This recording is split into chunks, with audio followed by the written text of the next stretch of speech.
सीधा लाइव लिए चलते हैं रायपुर, जहां पर अधिवेशन चल रहा है और बता दें आपको कि कांग्रेस के जो अध्यक्ष हैं मल्लिकार्जुन खड़गे वो संबोधित कर रहे हैं। चलिए सीधे लिए चलते हैं। किया तो इसीलिए ये आज मैं ब्लॉक कांग्रेस कमेटी से एआईसीसी अध्यक्ष बनने में मुझे एक मौका मिला। साथियों, मैं आज बेहद भावुक भी हूं।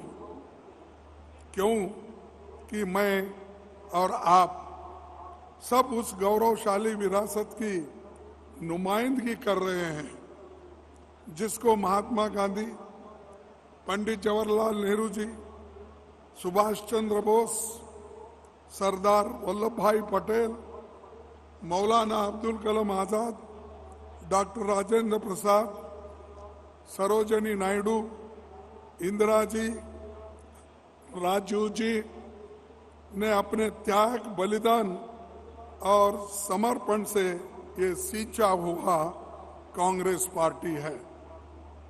इसका मुझे विश्वास है कि उनका दिखाया हुआ मार्ग लगातार हम आगे बढ़ाते रहेंगे। मैं आज श्री राहुल गांधी जी को भी धन्यवाद देना चाहूंगा।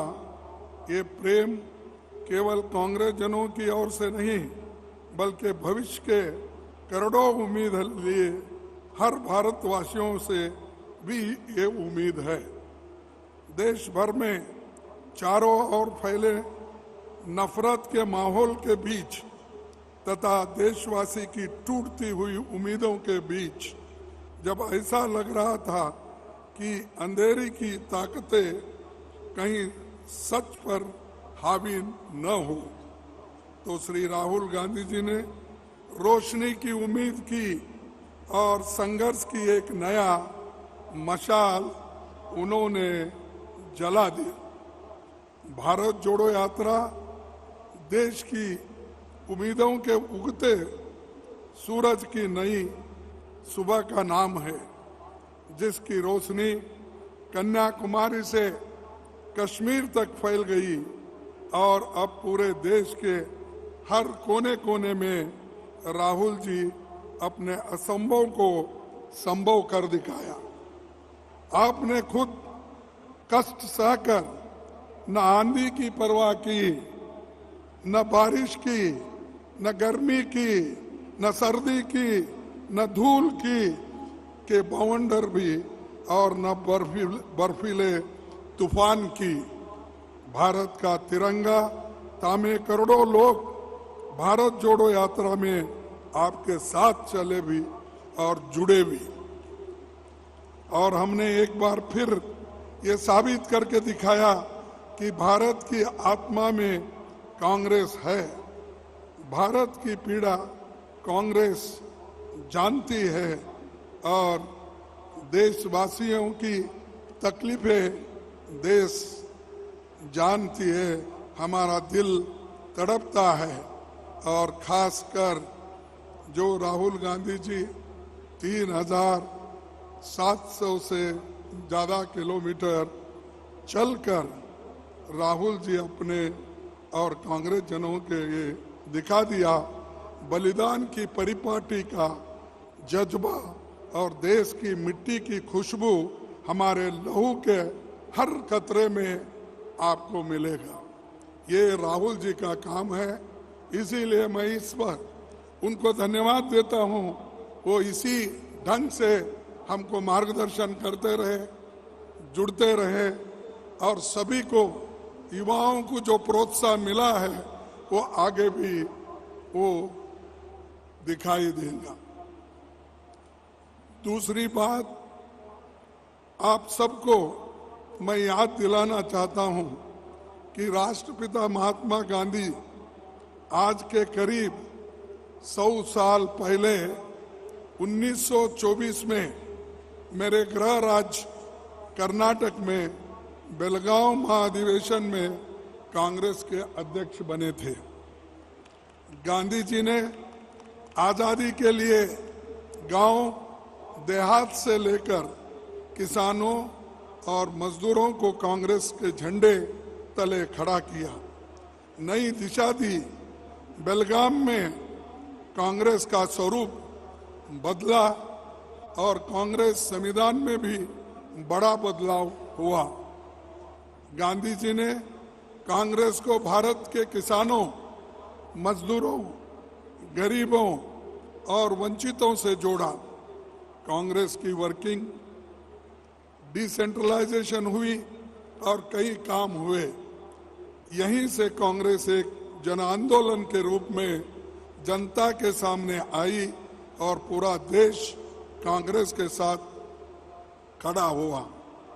बेलगाम में ही पहली बार कांग्रेस ने छुआछूत और जातीय भेदभाव के खिलाफ संघर्ष को अपने एजेंडा में आधिकारिक रूप से शामिल किया।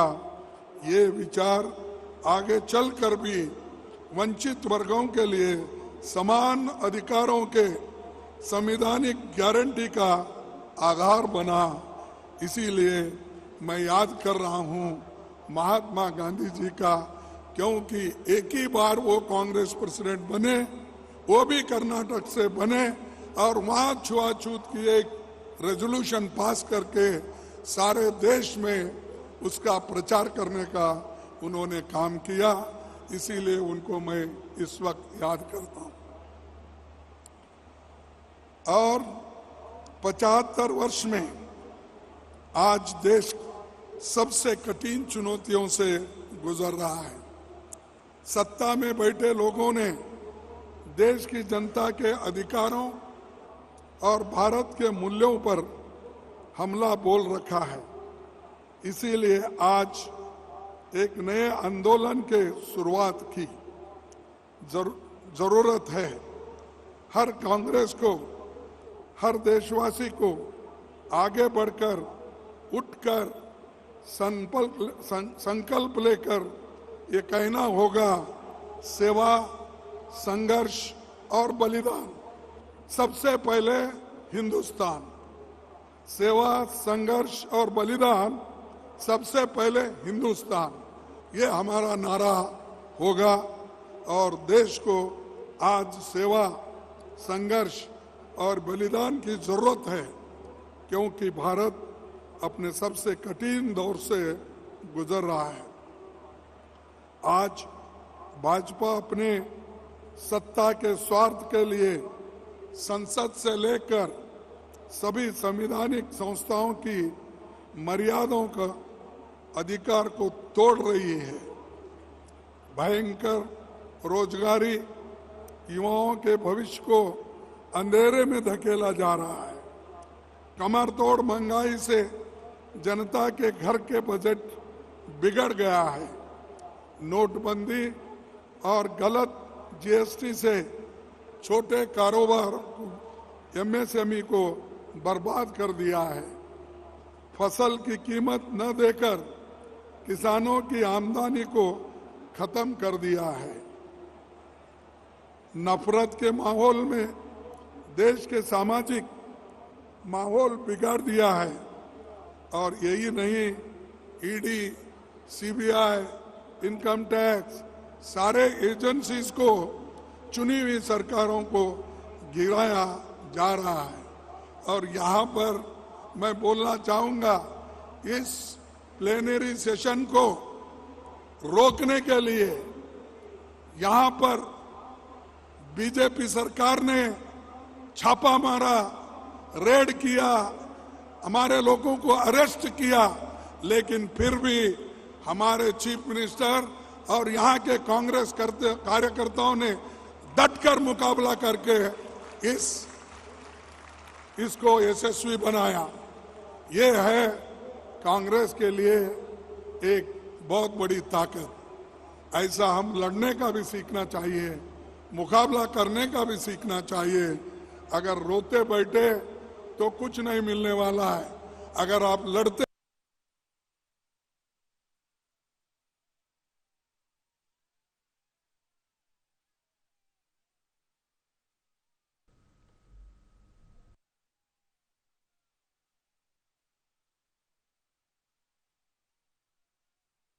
तो रायपुर से आप देख रहे हैं, जहां पर कांग्रेस अध्यक्ष मल्लिकार्जुन खड़गे संबोधित कर रहे थे। उन्होंने कहा कि राहुल गांधी ने जिस तरीके से विकास यात्रा निकाली है, देश को जोड़ने का काम किया है और जो युवा है उन्हें आगे बढ़ाने को प्रोत्साहित करने का काम किया है, वो आगे भी इस तरह से मार्गदर्शन देते हैं। आज की सरकार और उसके हुक्मरानों ने द्वारा बनाई जा रही अमीर और गरीब के बीच की गहरी खाई, ऐसा लगता है कि जैसे देश की सरकार की नजर में दलितों, आदिवासियों, पिछड़ों, अल्पसंख्यकों, किसानों, वो नौकर पेशा और मध्यम वर्ग के लोगों के लिए कोई जगह इस बीजेपी सरकार में नहीं है। पहले तो नोटबंदी की ऐतिहासिक बेखूबी ने छोटे और लघु उद्योग पर तालाबंदी कर डाली और 2 करोड़ से अधिक लोगों का रोजगार चला गया।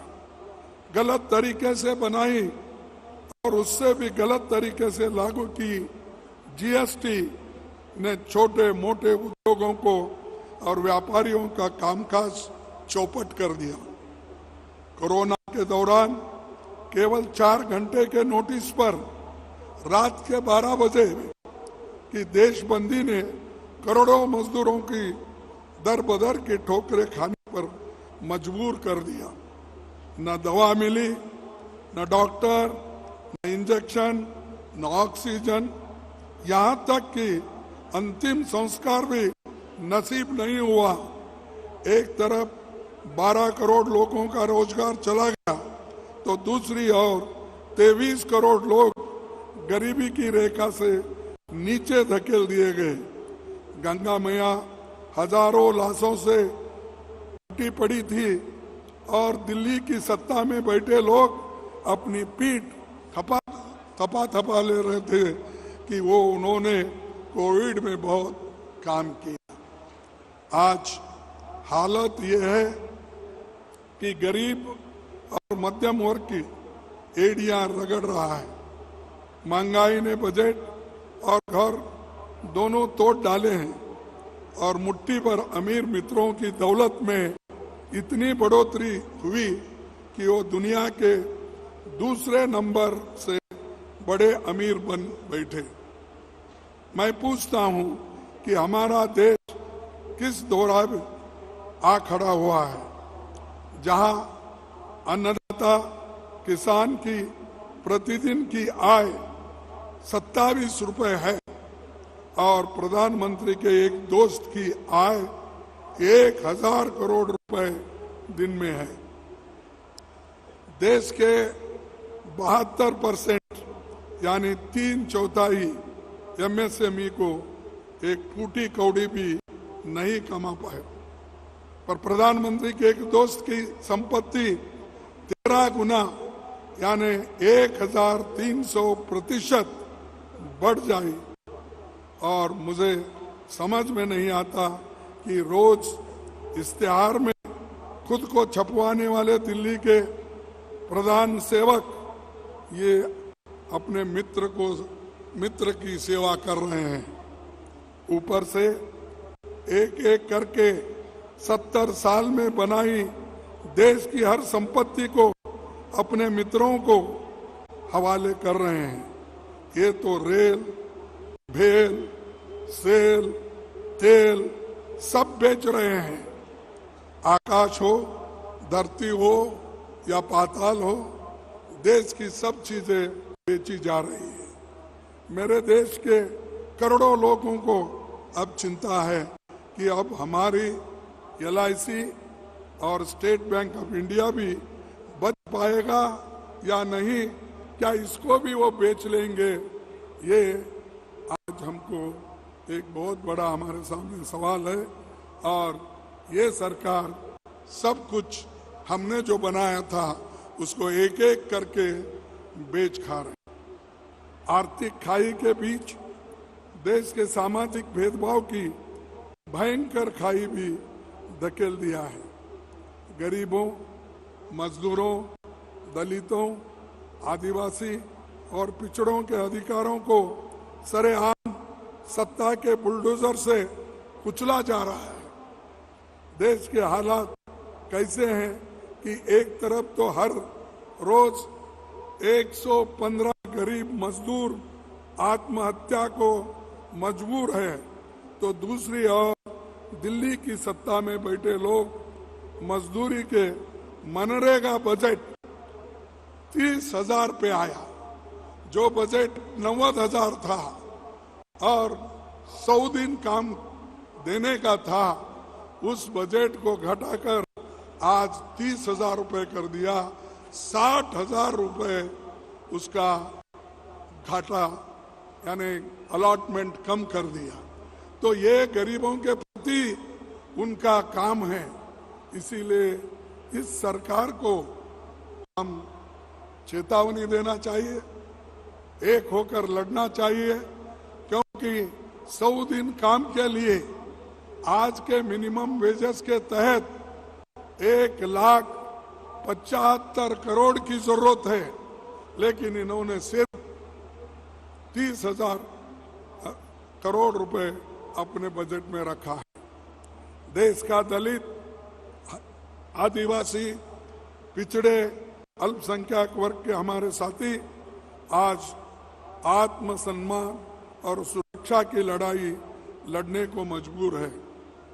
शायद इसीलिए बार बार हाथरस, उन्नाव, ऊना जैसी डरावनी घटनाएं हुक्मरानी की आत्मा को परेशान नहीं करती। साल 2015 में आज तक दलितों पर अत्याचार 13% बढ़े हैं, आदिवासियों पर अत्याचार 31% बढ़ गए हैं, और ये सब आंकड़े बन कहीं किताबों में खो गए हैं। न कोई सोचता, न सुनता, न कार्रवाई करता। गरीबों को ताकत देने के भाषण तो बहुत देते हैं, वोट लेने के लिए पिछड़ों की बात ज्यादा करते हैं, पर ये भूल जाते हैं कि सैकड़ों पब्लिक सेक्टर यूनिट्स जो आप मित्रों को बेच रहे हैं, उसमें लाखों गरीबों के लिए रिजर्वेशन की नौकरी भी चली जा रही है, और दूसरे जो ओबीसी है, इकोनॉमिकल वीकर सेक्शन है, उनके नौकरियां भी आज जा रहे हैं। पर SC, ST, minority, pre matric scholarship को सिरे से ही खत्म कर देते हैं। क्या अब देश की सरकार के पास इतना पैसा भी नहीं बचा कि वो गरीबों के बच्चों को क्लास 1 से क्लास 8 तक स्कॉलरशिप दे सके?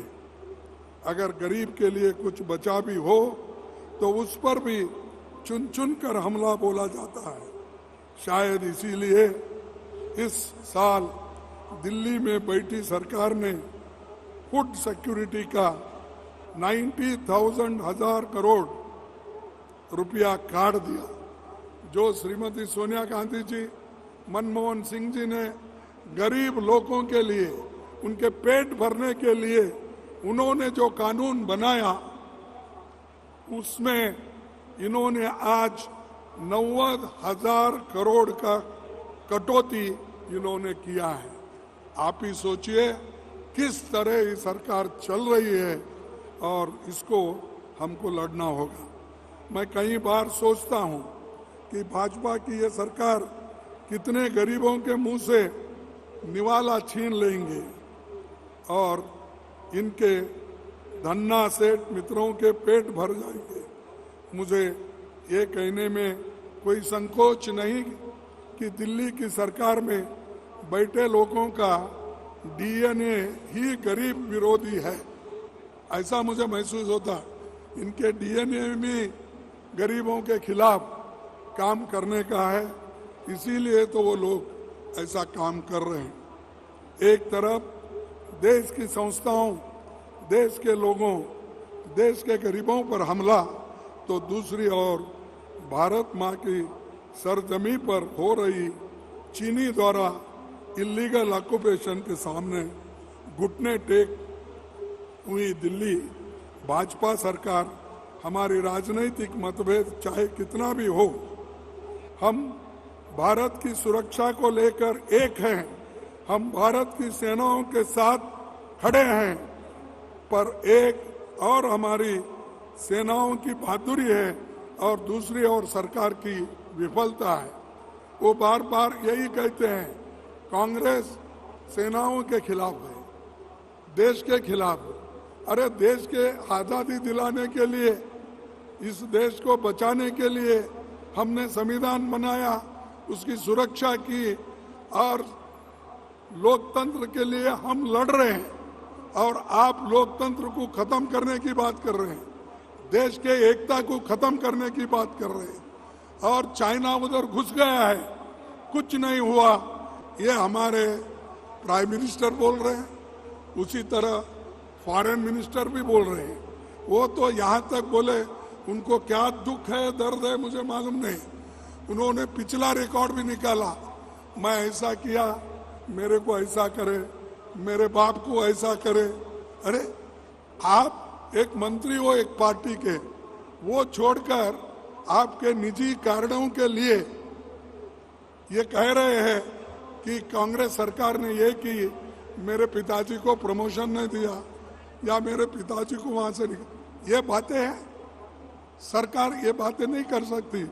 आप सरकार में हो, लेकिन वो लोग हर चीज को एक नया रंग देते हैं।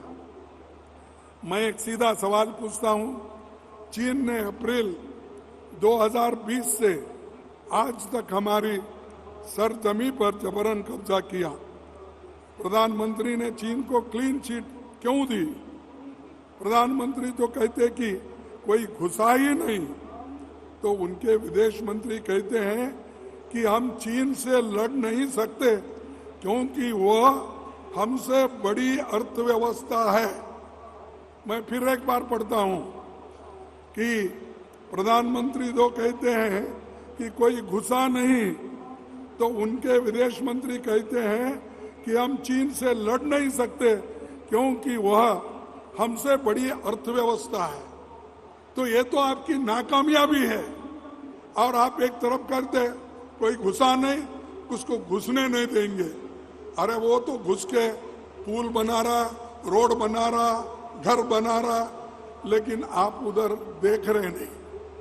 और दूसरी तरफ ये 56 इंच की सीना तभी माना जाएगा जब आप भाजपा सरकार चीन से हमारी जमीन छुड़वाकर अप्रैल 2020 की स्थिति अगर कायम करेंगे, तभी हम समझेंगे आपकी 56 इंच छाती बराबर है, नहीं तो घट गई समझेंगे। देश के सामने इन सब चुनौतियों से केवल कांग्रेस लड़ सकती है। 2023 में, 2024 में हमारा एजेंडा साफ है।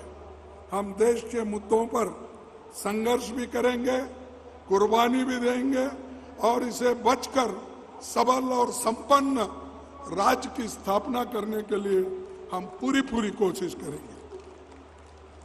2004 से 2014 के बीच यूपीए गठबंधन